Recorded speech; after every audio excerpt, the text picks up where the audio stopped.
Hello everyone and welcome back to our cricket podcast. My name is Dean. Today we are going to be going through Australia versus New Zealand. Apologies in the bit of the delay that took us to get this video out. I know it's Christmas Eve by the time you guys are seeing this. And we are getting in our little preview for Boxing Day as well in this video. So hello to Goat and Breno. Hi. Ni hao. Ni hao indeed. Do you even know what ni hao means? It means like hello, how are you, or just hello or something. Okay, good. 'Cause I was Chinese. like, if it means like goodbye, we've started off in a really poor form. Well, according to Facebook, I look Chinese, so I think I'm quite entitled to say ni hao. Yeah, maybe. Yeah, but I don't think looking Chinese and being Chinese are the same thing. As well But I as mean, being- anyone can speak any language if they want to. You know, you just Right. have to learn it. So, cricket. So cricket, yes, of course. We're gonna first break down, I guess, what happened in the first Test match in Perth. Obviously at Optus Stadium, as you can see behind me here. Australia winning that Test by 296 runs. Breno, you recapped the match last week, so Goat, you can do it this week. All right. Well, we won, so that's a positive. No, but it was dominated in the night time, as expected for a night test. Night test. Day-night test. I'm sorry, jeez. We really batted well in that first day session, and I'm trying to remember what happened, because what's this, like a week ago now, 2 weeks ago? Jeez. Yeah, I think it was the 14th was when it started. Just trying to work out when we were bowled out, because we were bowled out before the end of the first. Oh no, or did we last till the second day? No, we went well into the second match. Okay, yeah. The second night, we bowled really well after declaring. Yeah, declare. Oh no, we were all out for 416. Okay. Yeah. So I think we got knocked over with about like a session and maybe 7 or 8 overs to go. Yeah. Yeah, then we came in the night session and I think we took 6 wickets. Yeah. Hazelwood got his 1 wicket before he injured his hamstring, and then Starc just destroyed as the norm is during his day-night test. They Yes, didn't the last football very master. much longer into that daytime session the next day. And it sort of never really looked like we were gonna lose. Yeah. Our start was too minus, and everyone chipped in just about, apart from Burns and Line. Everyone had good scores. Maybe Matty Wade didn't. Hey, but there's not really much to say about it. We sort of cruised along until the night sessions, and then that's when we did our damage. Yeah, so let's talk about that man you just mentioned before, Marnus. Obviously, Marnus. 300s in a row. 185 against Pakistan, 162 against Pakistan, 143 against New Zealand, and then a 50 to round that out. Would have been only the second player ever to get 3 150s in a row had he got there, but still joins a list of like elite players getting 300s in a row. Breno, what do you think? What is going on with this man? He's just in a fantastic vein of form. Where do you start? I honestly, I don't know what it is, because, just after England, he's been unstoppable, hundreds or not. Like, he's getting 50s pretty much every innings in England, and then he's come back to Australia and just, made it even better. It's a bit of a out of the hat, I guess. You kind of don't really know where it came from, but I don't care as long as he's scoring. I'm quite happy for him. It'll be really interesting to see how he does go in Melbourne, because apparently the pitch isn't meant to be as it has been the last couple of years, or the last however long it's been, a batter's paradise for. Yeah. Well, I think it does that they're reverting it back to that, typical road, because of they tried to mix it up in a Shield match, that few weeks back before it got and they had being too dangerous. in the match. So from that, I gather that they sort of would be, just reverting it back to their old standard MCG poor wicket. All right, so there's See, I don't think they're gonna do that though. I think they're still gonna try something. I saw it briefly on the news tonight. It didn't look too bad. It looked pretty green actually, but there is still 3 days with heat. So I mean, if they just lay off it for a couple of days, it could dry obviously up. Christmas Day is the warmest day. Yeah. That's 28 or something in Melbourne. But every other day is sort of low 20, so it might not play too poorly. At least that's what we hope, and we hope that they don't try and overcorrect it from that Shield game. Yeah, that was only abandoned because it was a Shield game, though, wasn't it? Or was it? Would that have happened in international cricket or not? I don't know I if think they it would have probably would. abandoned Yeah. it, but It would have they might definitely. have. They might have like just put a hold on play or something like that. But yeah, I'm not too sure. So yeah, obviously Labuschagne is where we were talking about. Yeah. Before you said how will Labuschagne go, Mel. He's now got 1,022 runs for the year at an average of 68. So he will probably finish the calendar year as the leading run scorer, unless Steve Smith scores 150 more runs than him in this Boxing Day Test match. He's second in the leading run scorers this year on 873 at an average of 79. So pretty ridiculous averages. Obviously, Steve Smith averaging 79 this year minus 68. They're almost carbon copies of each other. But I feel like it's the like when one gets weaker, the other gets stronger. So we're always going to have one super batsman to have us going at any given time. Yeah, no, it's good. We were struggling with our number 3 there for a while. Khawaja sort of hit a rut, couldn't do much. Marnus comes in and performs. So he sealed it up. I can't see Khawaja ever taking it off him unless something crazy happens. Yeah, but really sort of interesting development, I guess, over the last probably predominantly 6 months or maybe even 4 months. I suppose the Ashes was in August. But yeah, even at the start of the year, Labuschagne was in the side. Like people were saying, he was showing signs, but he never like put it all together for a massive innings. And now he's going to finish the year as the leading run scorer and as Australia's most consistent batsman of the summer so far. So it's been an absolutely epic period for him, and hopefully it continues. Yeah, and like you said, when one is underperforming, the other one steps up. So it's always good to have that fallback after the first or second wicket falls. We've got someone to rely on, and especially since our middle order, with Head and Wade's, never sort of, or Head, Wade and Payne, it's never sort of always there. It's always a bit hit and miss. It's good to have 250, 300 on the board before they get out. So. Very good. No, it's very good.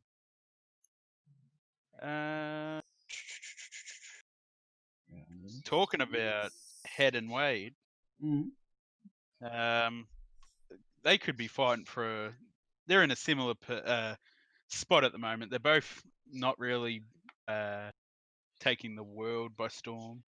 Yeah, they haven't really like solidified their positions. Obviously, Wade, I think he had 200s in the England series, which was enough to give him the number 5 spot. So he went and jumped over the top of Travis Head, who he's probably been a better batsman when under pressure, Travis Head. That's just my observation. How do you guys feel about that?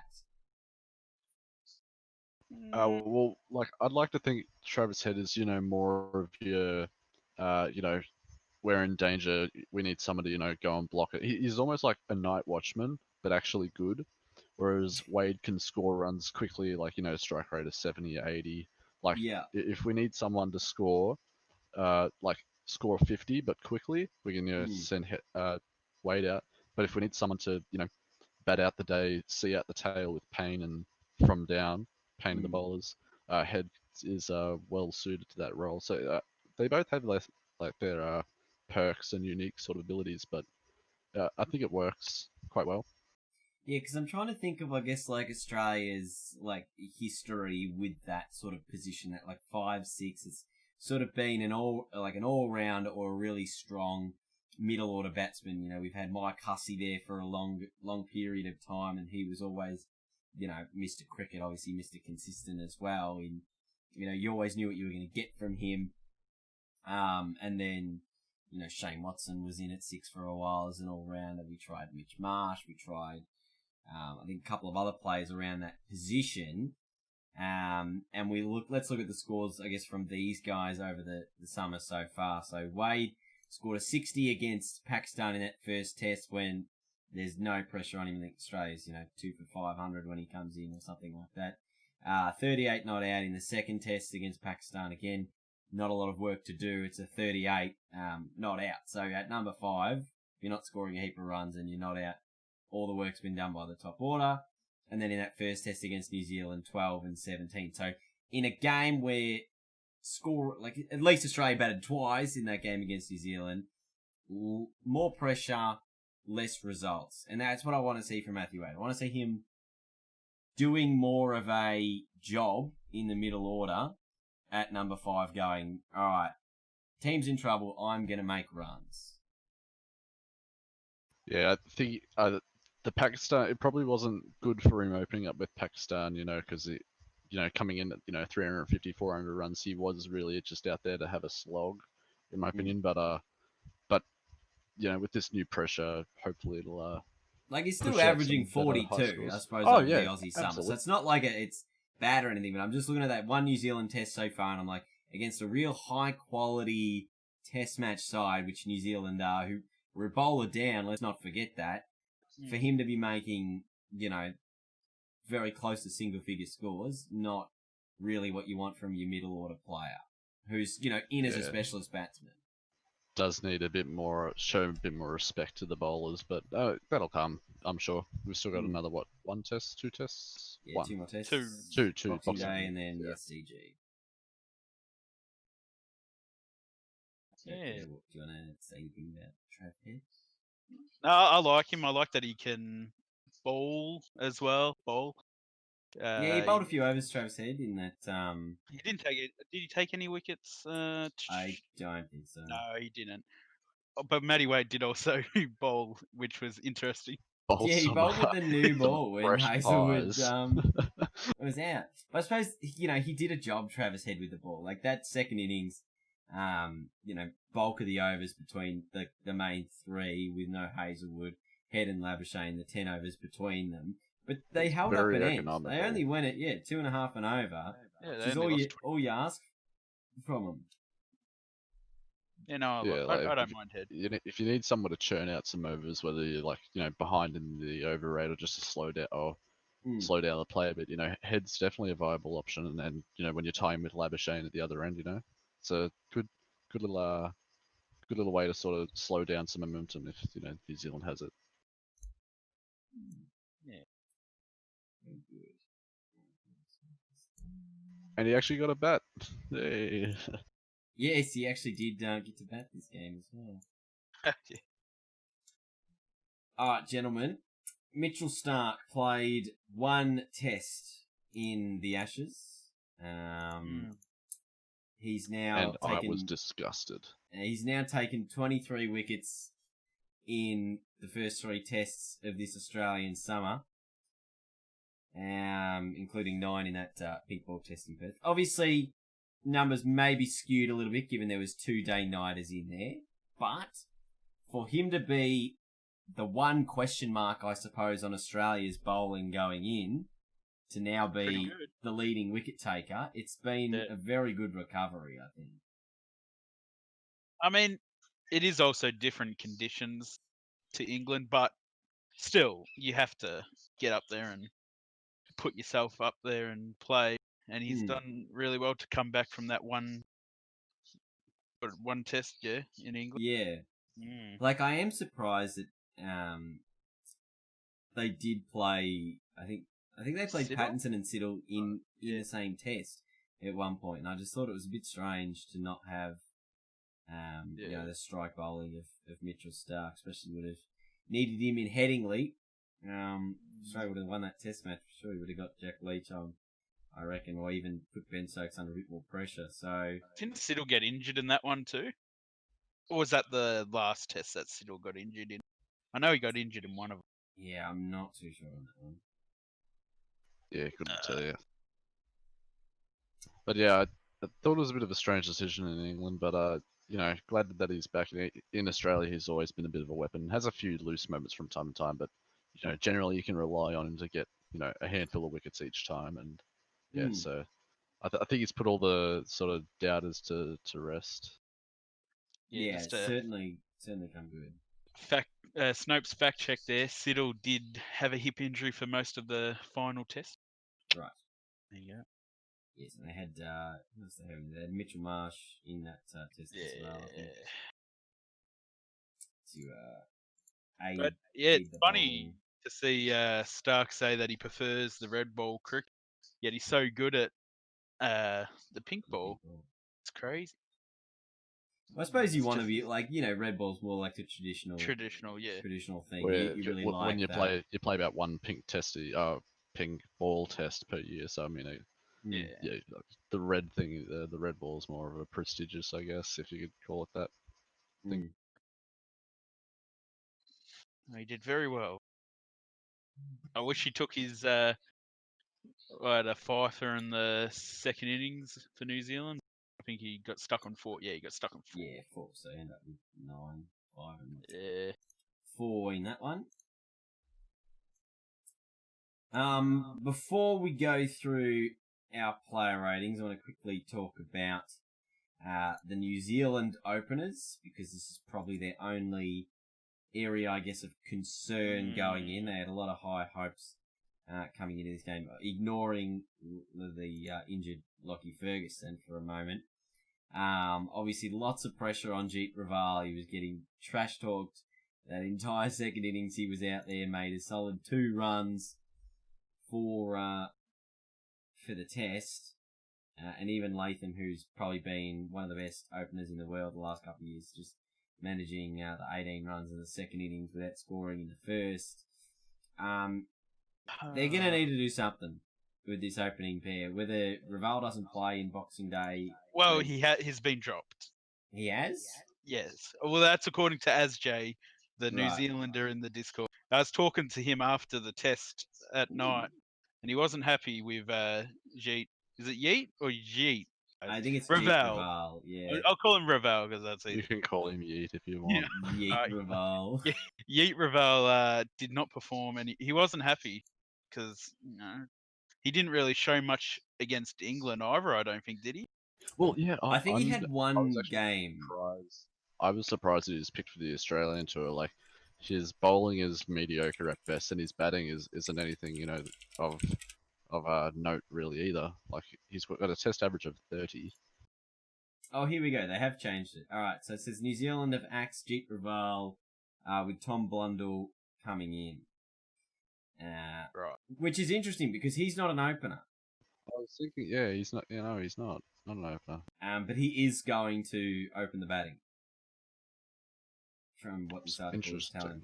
Right. I mean, so he said has only opened the batting in white ball cricket, but he's going to get to do it in Test match cricket. That's gonna be a real test for New Zealand, because they cannot afford to go into Boxing Day and have Australia on top early if they go in and bat first. Australia's already 1-0 up in the series. If New Zealand are 2 down in the first 10 overs, that's almost curtains, you'd think, for the match. And I know they've got a great middle order, but like the Australian momentum is very difficult to stop here in Australia, especially in Melbourne. Yeah, it's the biggest turnout of any test match. The crowd is savage. You got those Melbourne ferals. Should be lots of Kiwis there as well. Everyone's on holidays, so they're all high as a kite, enjoying their lives. Yeah. So how do you think he'll go then? Now that we know that there is a confirmed change. Can't do any worse than Raval did in that first. Well, he could, could make double ducks, but I don't think he will. I think Is this Tom Latham he'll talking perform. about? Oh, we No, talking no, about Latham or Oh, who are we talking? Sorry, I was Blundell off a bit. coming in. Blundell? Oh, Yes, Blundell. yes, he'll do better than Ravel, is what I was saying. Yeah, surely. Yeah, he's only got to make 3 runs for the innings, or for both innings. But no, he'll probably have something to prove. I mean, it's like you said, it'll be his first time opening in a test. So I'm not sure how that will go, but I know you've pretty much said it already. It's sort of make or break. If New Zealand stuff this up, then I don't know where they go. Yeah, because obviously it's going to make it real hard for them Yeah. going into Sydney. If they're... How about didn't Ross Taylor used to open the batting as well? Yeah, but I don't think they're going to move him there. Like I think 38. I think they're set with that Like, middle order. If I was a New Zealand side, I'd probably be opening with Taylor and then putting I don't know, Blundell or someone else in that 4 spot. But yeah, it is what. Well, I think they were suggesting at one stage even opening with Williamson, and I was like, I don't know about that one. Yeah, no. That was that Kiwi commentator on Fox. What's his name? yeah, Smith, is it? I don't know what Yeah, his Ian Smith. Yeah, Ian Smith. He was maybe suggesting that, but he was very on the get rid of Jeet bandwagon. I think a lot of he was just like, they just have to make a change. They can't try something again if it hasn't worked. So I guess good on him for doing that. Yeah, I mean, what about Mitchell Starc's crystal ball moment there? Last chance could of your be career. the end of your career. Yeah. I mean, trash talk continues, I suppose. And then he gets him out the next ball. Yeah, lots of pressure. I guess the other thing from the New Zealand batting point of view, there's plenty of upside for them. Kane Williamson, what did he make? He made 48 runs for that test. You don't expect him to have 2 bad matches in a row. Ross Taylor, just the 150. He was probably their best batsman across both innings. De Grandhomme looked okay, but Nichols and Watling didn't do a heap of stuff either. So like there's plenty of upside from a batting point of view from New Zealand. Maybe now that we're into that second test, those guys might have settled a bit more, and I think this is going to be a ripping test match this next one. Yeah, it will be. It'll be we'll talk about that later. Yep, I was like, all right, let's just go down to the player ratings. Let's just let's give the ratings. Do any of you want to do the ratings? Joe, you can run through them if you'd like. All right, I'll run If through you have the. any of. Do we want to go through the Australian ones first? Hazelwood injured in the first innings he bowled, so nothing. But I mean, he got a wicket, so you could give him one. Yeah. Warner a 5, which that's reasonable. He scored 43 in the first innings. Didn't do too much in the field, did he? Don't think so. No, I don't think that. Yeah. Smith a 5 as well.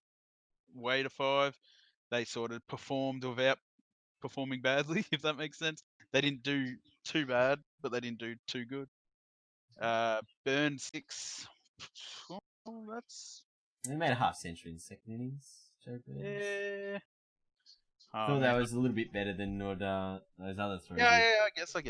Payne 7, was that for his? I think he had a lot of dismissals in that second innings. Yeah, he might have got a review right. He actually got 2 reviews right on the same day. Yeah, he got 2. Yeah, and I think in his entire career up to this point, chair. Yeah, in his entire career up to this point, he's only ever got 2 right in total. I think it was like 2 out of 24. We were talking about this in the last podcast. And he had 2 right out of 24. And then in one day, his percentage went up by about 10% in terms of getting it right because he got... because he got Godis just typing on our Google Doc here. Sorry. Then he got 2 right in one day. It was genius. And one of them, I thought he was completely bonkers in going for it. The glove. Yeah, I think everyone did. And everyone was like, "He's a nut. What is he guessing?" And then he was right. That was a half fluke. I think it was a half fluke. Yeah, because he missed.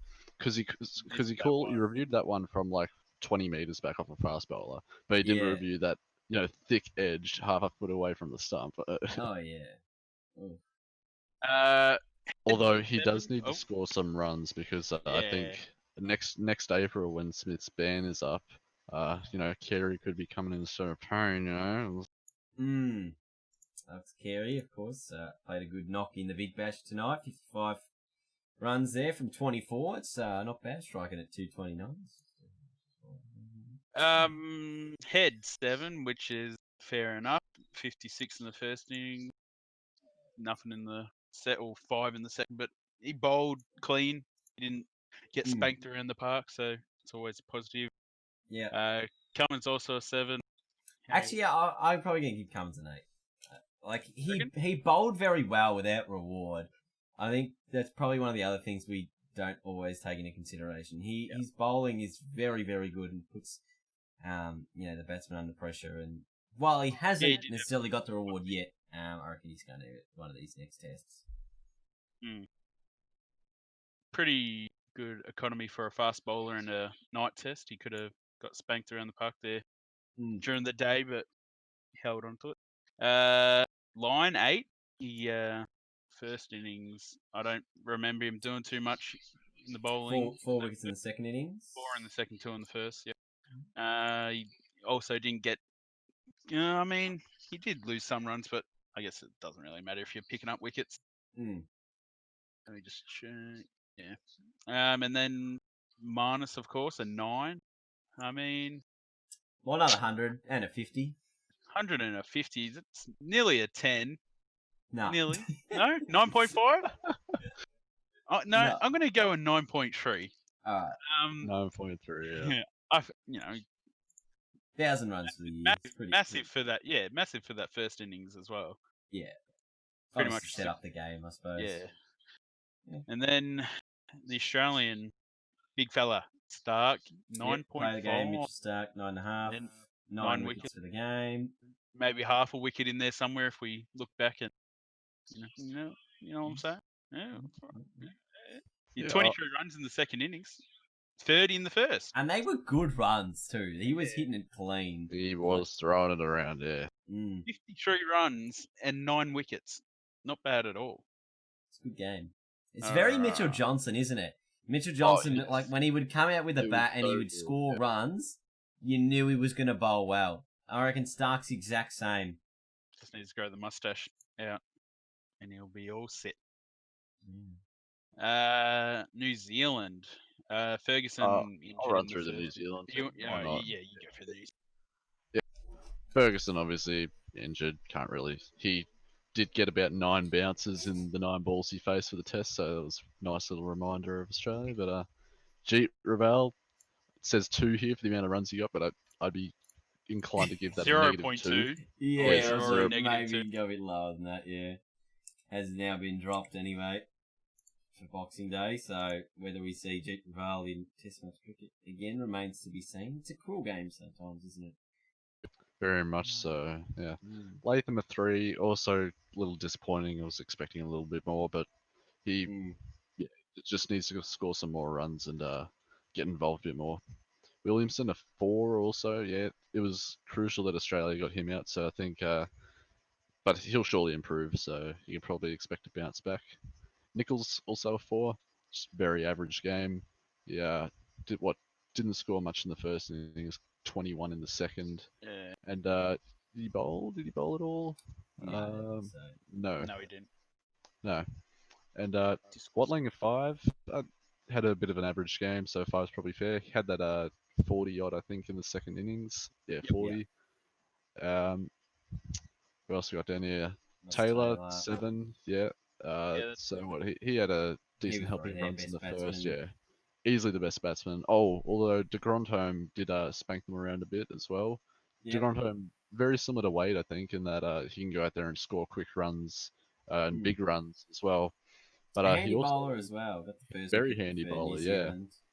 In that first innings, got rid of Joe Burns. Even though brilliant it wasn't technically a wicket, but it's given out, so it's a wicket. And then Santner a 3. I don't know why you put him right down the bottom. Sorry, I tried to put him higher. Classic. So yeah, Mitch Santner, he had a shocking game. Didn't get a wicket. Yeah, I'd almost be inclined to put Santner like a 2 or anything. He was very poor, I think. Yeah. And he was getting hit around too. Yeah, I struggle to think what's going to happen to him at the G. I don't hold good hopes for him. He's going to be a little play toy for Australia batters, I think. I do like his Saudi glasses, very though. consistent. Oh yeah. I feel like Very- is it really a New Zealand test side without someone wearing glasses? Yeah, a left arm off Vettori. spinner without Absolutely. wearing glasses. Yeah, Yeah, Well, it's just something to Vettori, have. Just the left arm orthodox and the glasses. It's just the whole combination. Isn't It's iconic. Yeah. it? It's like Saudi 8, yeah, very consistent world class bowler.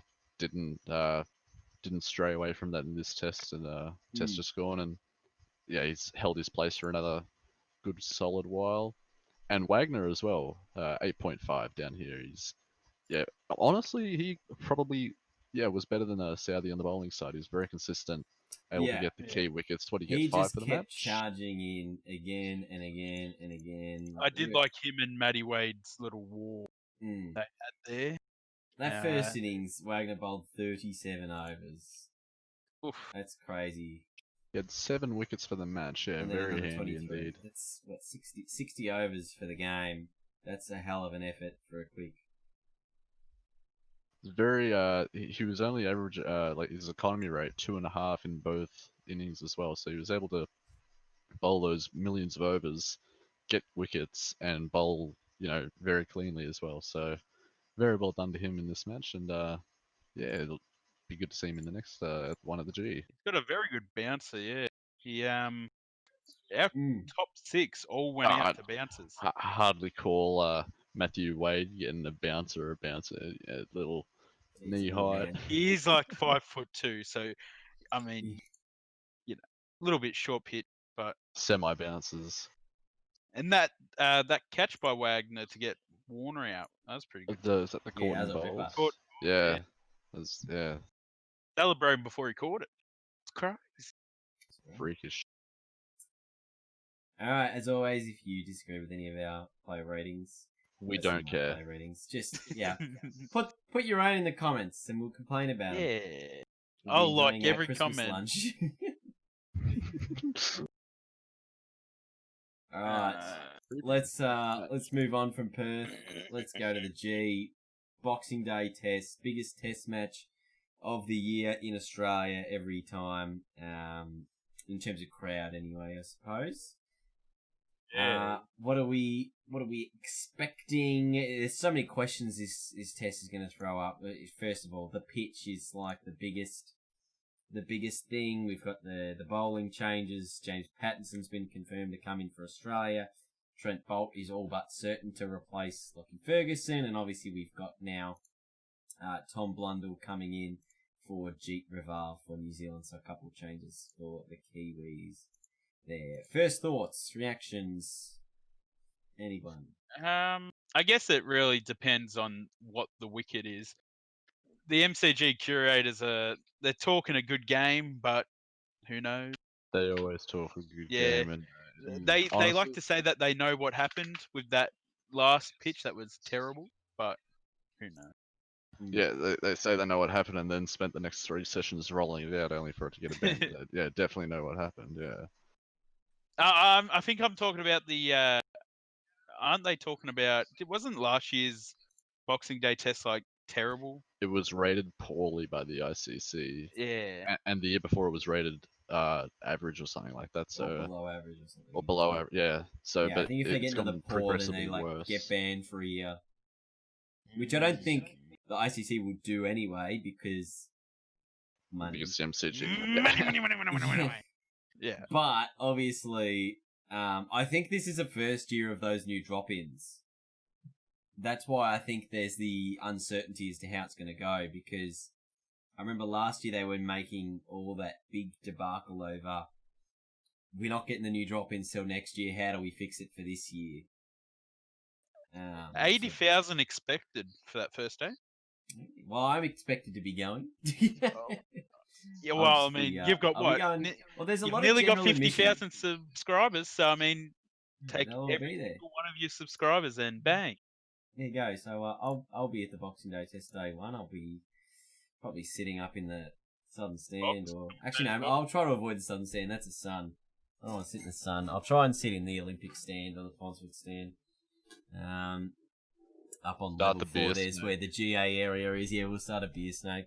Responsibly, Honestly, of course. Got to I'm drive. hoping for a big. The G normally produces some good crowd action, so it'll Day be 13. fun to watch from on the telly. I do remember I went to the World Cup at the G, and there was a giant beer, because we were on level 4, so you could see all of yeah, the they people get down on it. below you. There was a They giant really beer do snake get down there. amongst It was fantastic. Some real good efforts down there by the boys. Hopefully the security lay off it a bit. And there was one bloke. Oh, what was he screaming out? We're playing England in that World Cup game. Oh, who was it? Gary something. Yeah, Gary. No, Big he's an Gaz. English player. England World Cup 2015. Gary Balance, I think it was. Oh, that's a name we'll never hear in cricket again. I think that was his name, and the guy. This is pre-nice Gary too, and someone in the crowd behind us kept screaming out, "Yes, Gary!" Like something like very similar to that. Like it was very, very, very entertaining. To say the least. There should be each side will only have the 2 changes, or we'll only have the one, but New Zealand will have the 2. Bolt in for Ferguson, obviously, which will make it a lot better for New Zealand because Bolt and Southey, 2 great bowlers. It'll give him I was going to say it'll give him another look with the left armour, but Wagner's a left armour anyway, so. And then they've already got obviously that we change of spoke angle. about Ravel earlier, so don't need to go back on that. And then I wonder how Patterson- much impact. Sorry, I cut you off. That alright. the 2 left armers will have for Nathan Lyon. Obviously, New Zealand, they got a few left-handers in their side. Who they got there? Latham. I don't know who that new guy is. If he's a left-hander, actually, they don't have too many, do they? Nichols is a lefty, I think. I'm not sure. And maybe Santner and Wagner. No, okay, so maybe it won't affect them as much. Because I was trying to... Oh, no, wait. The left armour over the wicket is right-handers, isn't it? That's where it'll create the rough. Yeah. So they do have a lot of right-handers in their team. That's where it'll create the rough for Nathan Lyon. So I've gone opposite. Yeah. So if there's 2 Kiwi bowlers bowling, Australia win the toss and bat first, get a lot of rough build outside that off stump of the right-handers. Should make it interesting for Nathan Lyon at the G. Yeah, and then Pattinson comes in for Hazelwood. But no one Has else. lots of MCG wickets. He's a Victorian, of course. Plays his shield cricket there, so he'll know the ground well. Yes, Expect him to play pretty well. Just needs to work on his sledge game a little. And we'll Yes, see how that goes. leave the racism and homophobic to Israel for that, Yeah, that's right. That's right. or whatever he was saying. I can't remember. Yeah, he said something along those lines. Sorry, what? That's why he was banned in the Shield for a Yeah. few games. I think it was A homophobic racism or slur, but- homophobic slur. Yeah. Right. Obviously, he wasn't going after the bloke because I'm pretty sure he was mates with him. He sort of just said it in the heat of the moment and didn't realise what he said. Yeah, But he copped his ban, so can't really say too much about it.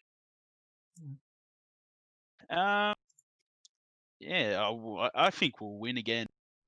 It'll be a lot closer though, easily, especially with Bolt coming in. Well, I reckon it'll all depend on whether Williamson can bring out a big innings, which I'm almost certain that he probably will. He's a world-class batsman, and this is a world-class facility that he'll probably shine at, I would imagine. Yeah, I think. I'd like to think Smith will also come out and because he's had a few quiet. Yeah, I'd love to see Steve Smith actually play a good test this summer. I mean, don't think he scored a 50, has he? Just yet. Let's have a look. Steve Smith. No, I don't think he has. Unless it was in Brisbane. No, so this No, summer, he did this summer, piss all Steve in Smith, Brisbane. 4 in Brisbane, 36 in Adelaide, 43 and 16 in Perth. Okay, so if you add them all up together, then he's got over 50. So that's hasn't scored a half century since the T20 International against Pakistan early in November, where he got that 80 odd not out. Yeah, I reckon he'll perform. I think it's time for Warner to do nothing for a test. I'm sorry to say, but I feel What like about he'll Marnus? go out second Still ball. going? Yeah, he'll still Marnus, go. Marnus another will ton. never. Will be full Marnus tests and in a Smith row. will- Yeah, Marnus and Smith, the bromance they'll score a ton together, and it'll be amazing scenes. They'll hug it out. Bit of It will be love. very cute. It will be. Well, last time I went to Boxing Day test on day one, which I am going on day one this time. It was 12 years ago, was it 13 years ago? Shane Warne took wicket number 700 on day one, so hopefully something special happens on day one this time that I rock up. And then on day two I went as well. And Andrew Simons and Matthew Hayden put on 150 each. It was a really big partnership and saved Australia from like 5 for 90. So hopefully something special's going to happen. I'm hoping. Yeah, it should be a good test. A very good test. Alright, thanks for watching the podcast this week, guys. Thanks for listening. We'll see you all probably sometime before the end of the year, or if not early next year as we wrap up the Boxing Day test. And the next podcast won't be 2 weeks long. Yeah, probably. I hope everyone has a happy holidays, whatever you celebrate. Happy Festivus, of course, for yesterday. Yes. It's very nice, very good. Yes. We now begin with the airing of grievances. Alright, that's it. We're done.